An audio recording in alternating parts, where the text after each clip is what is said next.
Welcome to High Drama. Did we feel trapped by the shows we saw? Some plays tell you right away what they're about. Leo McGann's Honey Trap isn't one of them. And that's what makes it so powerful. It begins quietly. A man sitting for an interview, and before you know it, you're drawn into decades of memory, guilt, and unexpected grace. Michael Hayden gives a remarkable performance as Dave, a former soldier facing the ghost of his past. The story unfolds in a Belfast pub full of humor, tension, and the echoes of choices that never quite fade. The production is beautifully crafted, hazy, haunting, and deeply human. The Honey Trap doesn't shout to be heard, it whispers, and you lean in. A moving, beautifully acted play that stays with you long after the lights come up, and I give this one a big happy face. Yeah, basically, it's the usual Irish troubles sort of story, with the soldiers and the Catholics, the Protestants, and all that. And you've got Samantha Mathis and Molly Ransom playing these incredible female parts, and it's hard to talk about without giving too much away. I think he mentioned like this is a memory play, so it's like you see these two. He was like the lieutenant or the captain or something, and he had this young kid that was just starting out. The problem here, we both felt the same way, was it was kind of miscast because we kept thinking that the lieutenant looked more like the young guy, so it was hard to keep track of who was who and who was telling what. But once you kind of fixed it in your head, you're very moved by it, and it's very suspenseful. And it's like this, it's almost like Punch in that, can you forgive someone that's really done a terrible thing to you in the past? And how are you going to deal with that? How is it going to make you feel better for the future? How are you going to get your closure? So I'm giving this a happy face minus just because of the trickiness of the casting. But really, Irish Rep always does such an amazing job. So it's really definitely worth seeing, and just, concentrate on who is who, and you'll really enjoy this. On Broadway, you can see Buena Vista Social Club with a book by Marco Ramirez, directed and developed by Sahin Ali, with choreography by Patricia Delgado and Justin Peck. Here we have a double time frame. In 1996, Cuban music scholar Juan de Marcos wants to make a recording to get together the group of musicians who performed authentic Cuban songs for Cuban working class, generally Afro-Cuban clubgoers in a part of Havana considered dangerous by the upscale white population in pre-revolutionary Cuba in 1958, right on the brink of the revolution. Omara, who performed with her bossy older sister, Heidi, at the lavish tourist-frequented club La Tropicana, finds a new world, which greatly appeals to her when she first encounters the band and audience at the Buena Vista Social Club in 1958. Although Omara had retired 6 years earlier, when Juan de Marcos approached her to sing once more with the band, she and the band members reflect back on their memories of the earlier time. This sets up a framework of pathos and nostalgia that packs a strong emotional wallop to the musical. I didn't realize how strong the prejudices against darker, more African-looking Cubans was in the pre-revolutionary period. Ade is totally caught up in that prejudice, while Omara overcomes it when she bonds with the busboy singer Ibrahim as they sing together a lullaby that Omara's dark-skinned grandmother used to sing. We see the sisters perform one song, a cubanchero, made famous in the US by Desi Arnaz at La Tropicana. The costumes are rich and frilly, and the dancers wear revealing showgirl costumes and perform stylized dances. The ordinary people dancing in the social club wear nice regular clothes and do much freer dance moves. They're extraordinarily limber, and their spines seem to bend in seemingly impossible ways. The story is a good framework, but the glory of the show is the singing and dancing.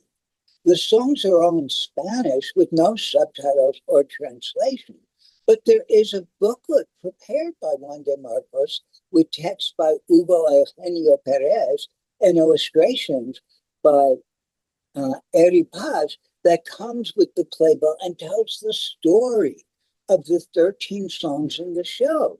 All the songs have a different story.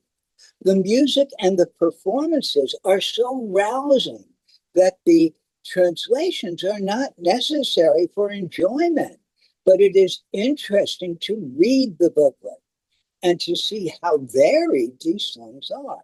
The show is truly a magnificent musical experience. I'm like Mark. I just thought this was absolutely brilliant.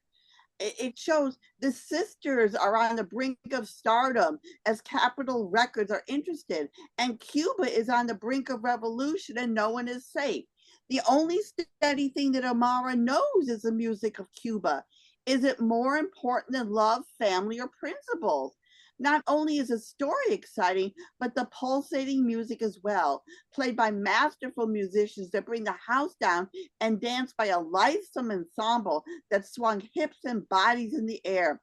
And many relevant issues were raised. Can anyone right the wrongs of the past? The way the older versions reflected on their younger selves was quite gut-wrenching. They have the benefit of hindsight and can't go back and change things as they see their younger selves making hard choices. You're going to want to make a reservation at the Buena Vista Social Club. Happy face. I went to Brandon Kyle Goodman's Hoe Church at Ars Nova expecting theater. What I got was a sermon, a therapy session, and a dance party all rolled into one. Goodman doesn't just perform, they preach, confess, and twerk for the divine. The lights glow, the tambourines shake, and the whole room feels like a gloriously queer revival. It's wild, funny, and deeply moving, a celebration of joy, sexuality, and healing. By the end, the crowd's shouting, "I love you, Ho!" And honestly, so was I. This one gets a big happy face from me. I just came from the Public Theater, where my theater company is in residence, to see Zoe Kim's Did You Eat, which is directed by Chris Yajin and choreographed by Iris McClowhan. She goes on about, it's a one-person show, and she's talking about love languages. Did you eat is your way of saying I love you or stuff like that. But it's very interesting. She kept bringing up love language because this woman had the most brutal upbringing. Her mother and father were horrible to her because she's Korean, and you gotta have a son. It's like Henry VIII, off with your head if you don't produce a son, an heir. I mean, she was telling a story about her father. His mother had 13 daughters and one son, and she let all the 13 daughters die because she deprived them of food and heat and shelter so the son could live. So that shows you the mentality of how important sons are in Korea. So she was just cataloging all these horrible, horrible things. And is anyone going to ever rescue this poor woman? So you'll have to see it to find out. And I loved the choreography because it was almost like dance movements. And there was this white globe orb thing that sort of represented all the people she talked about, her grandmothers and her mother and her father and other people. So it was very well done and a good story, but uh, it was kind of like Dickensian relentlessness. It's just like, gosh, is she ever going to get out of this situation already?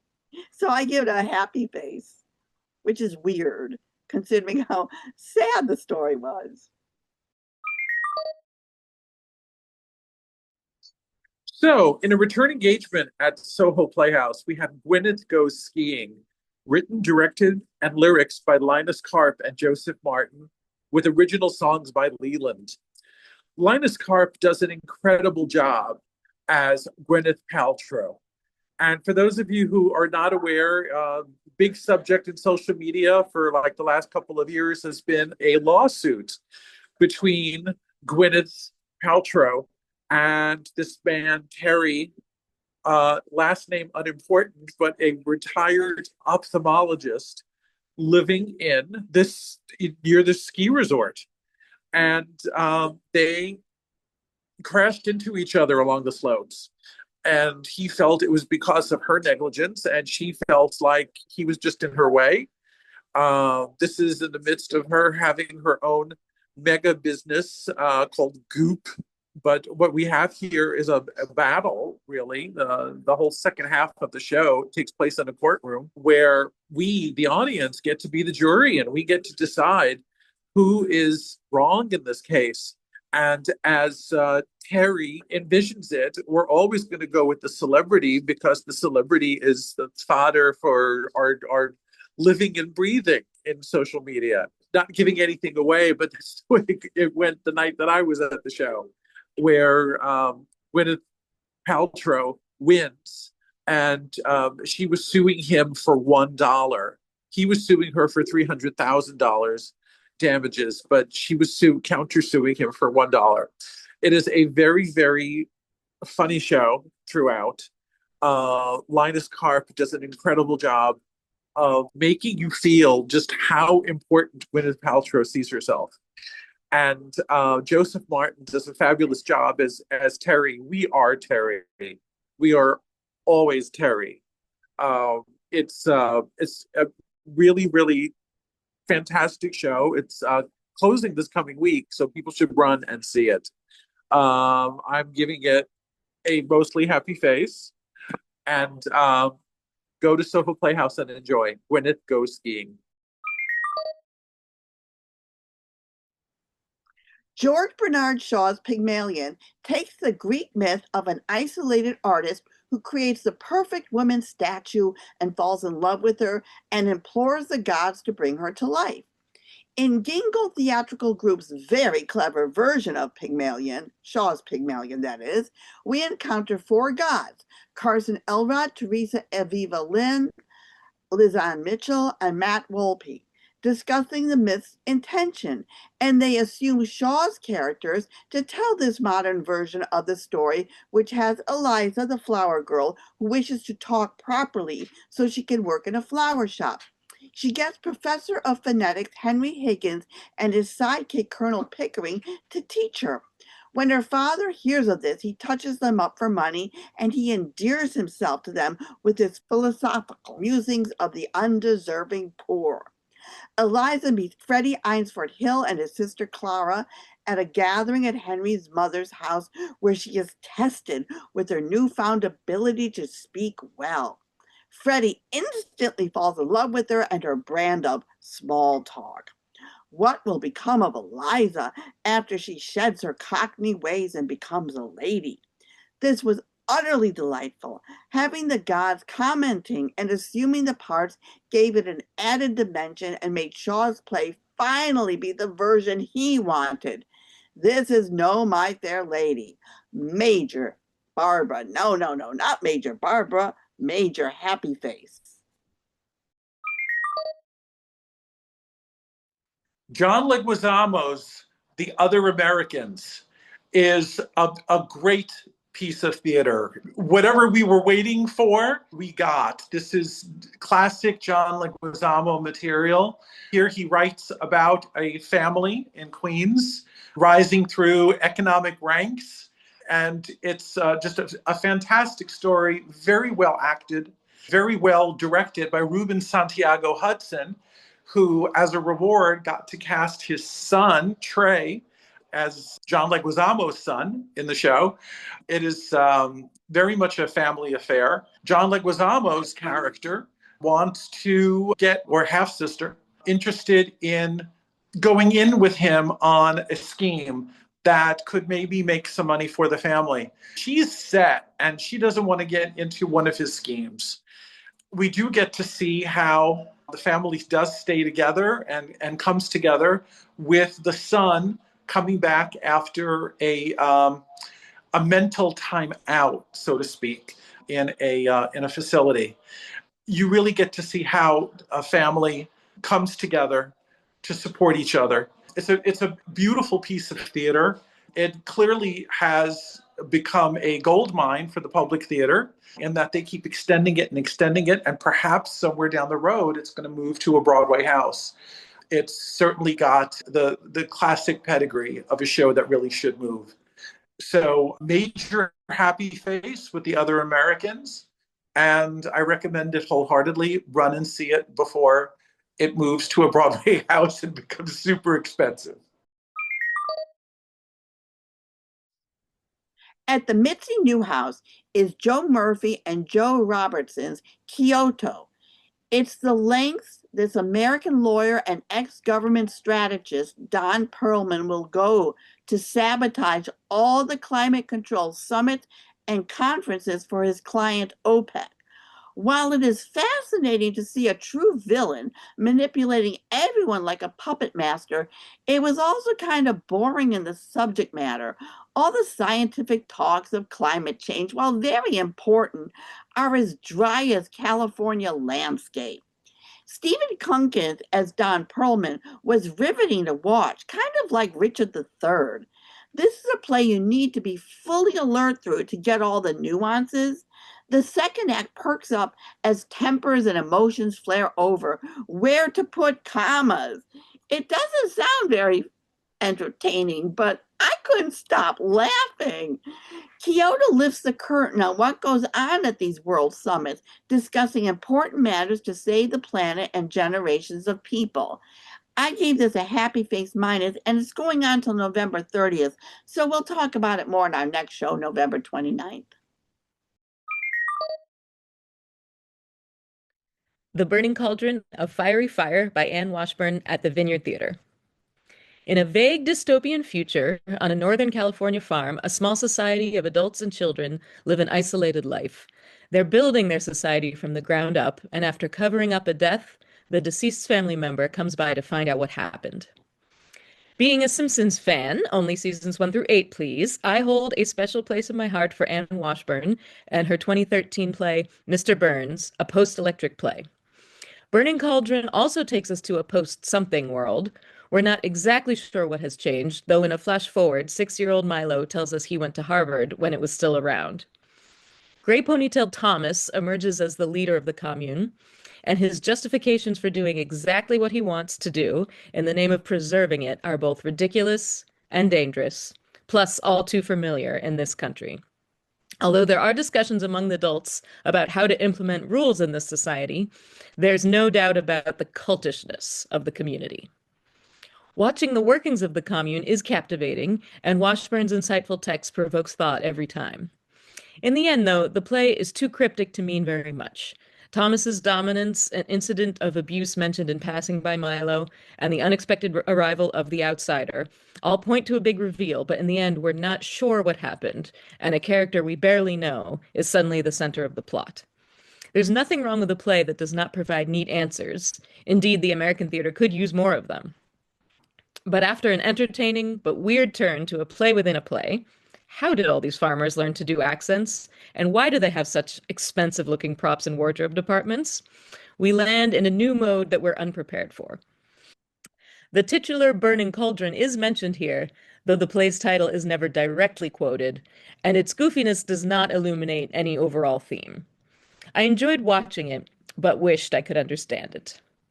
Mixed Face Plus, and please see Eva's review, also posted on Facebook.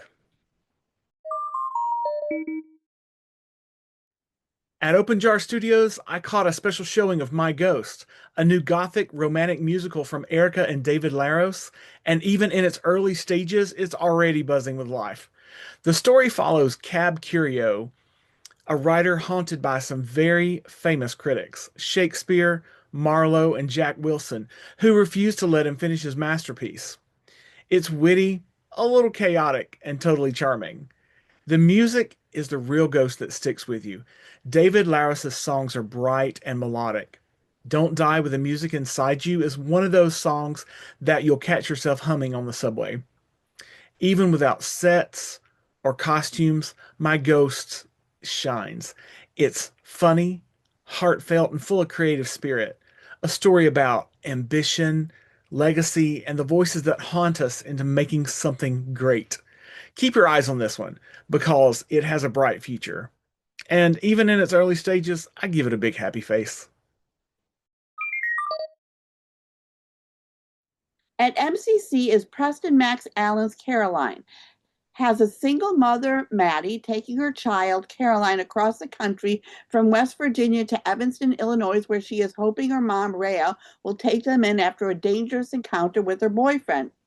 Maddie is a recovering addict and did some terrible things to her parents when she was so messed up. But now she is clean and sober for Caroline's sake. Will her mom be able to forgive Maddie and let them stay there? Caroline is a trans kid and she doesn't want her grandmother to know. Will Maddie be able to keep Caroline's wishes and still be able to explain their circumstances?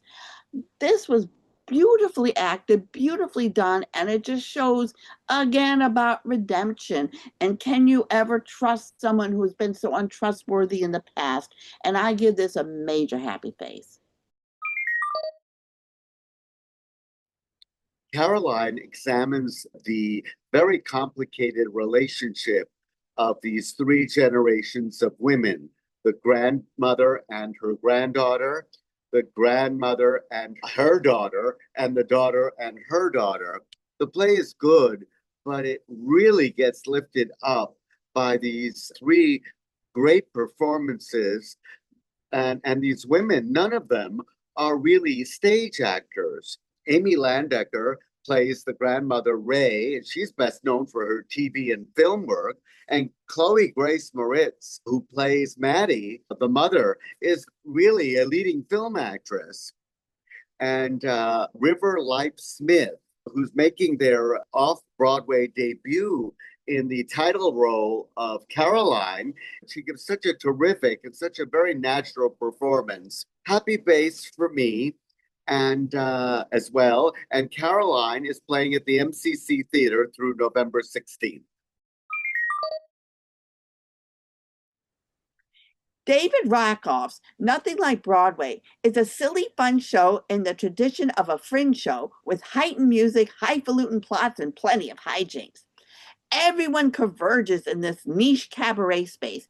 Annabelle is looking to star in her own cabaret show. Milo, who runs the lights, is looking for the courage to audition to also be part of the cabaret show. Meanwhile, an inept but suave British spy, Bixby, lands on the roof and tries to blend in while protecting this very important pill. Kishka, a Russian spy, is in pursuit of trying to get that pill. Lots of singing, dancing, romancing, and chasing ensues, all the while extolling the joys of theater. Tyler Tanner, Michael Phillips, Marek Zurowski, Josie Miller had extraordinary voices and great comic timing. Michael Phillips as Milo was quite endearing as he provided a bit of schmaltz to the piece. It only plays Sundays until November 23rd. Enjoy a bit of escapism with all the problems going on in the world today. And this is choreographed by Rosie Core, who we talked to last show about her Matt and Ben. So that was like an added surprise for me. So this gets a delighted happy face.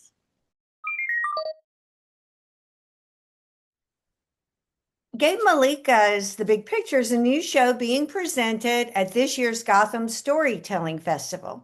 As a writer and comedian, Mr. Malika's exceptional talent of engaging his audience is such a welcome gift, in my opinion, for an enjoyable evening of storytelling. The show is rated PG, I would guess. I mean, there are naughty moments, but it's not too controversial, which I liked. His comfort with his audience is apparent throughout this perfectly timed 60-minute set. It's set up like a stand-up comedy show, yet it is casual, like he's just sharing his stories. Through many reflections of his past experiences, he sorts out where his life is now and where society thinks he should be. There's such a gentleness in his delivery, which is combined with love for the people around him. He has this wonderful ability to include fun and his not so glamorous incidents in a respectful way, which I think seems a bit uncommon to me these days. He does it with grace and again, love. And I remember 5 minutes into the show, I began thinking about my theater review calendar for the next 2 weeks. And I was thinking, am I available on the 16th, which is his next show and his last show? And I thought, if I am, I'm definitely going to see this show again. The Big Picture is one of many offerings at this year's Gotham Storytelling Festival. The festival is celebrating its 15th year and it runs through November the 16th. And I'm giving it a happy face plus. Next show will be November 29th, a couple of special events. An evening with Taylor Mack and Matt Ray at 92 NY as part of their Lyrics and Lyricists one night only special event. It's in person Sunday, November 16th at 7 o'clock. The Theater Hall of Fame induction will take place November 17th. And Charlotte Suite will be at a Moth on November 18th. Closing November 22nd is Let's Love at the Atlantic Theater. And closing November 23rd is Hand to God, that hilarious evil puppet show at Gallery Players in Brooklyn. The Wasp is still performing at the private loft in the financial district as it's been extended. 59E59 Theaters has 2 shows closing on November 23rd, Wake and The Importance of Doing Art, which we should have talked about on the show, but we ran out of time. So the reviews will all be on the Facebook page. At La Mama, we've got Jumpstart November 16th, Experiments, The Stones of Life November 17th, Osney the Flame November 20th to 22nd, La Commedia Divina, whatever, the Divine Comedy. I can't do accents. November 20th to 22nd, Ready for Company and Other Family Tales November 23rd, and they serve cake and tea. I can't wait to see that one. Rome Neal's Banana Pudding Jazz November 24th at 7. And at TNC, you've got Sacred Monsters November 22nd, Connolly November 23rd, Pulps of Farragut Street November 23rd, and Jamie DeRoy and Friends will be at the Laurie Beachman November 23rd at 7:30 p.m. And I hope you all have a very nice Thanksgiving.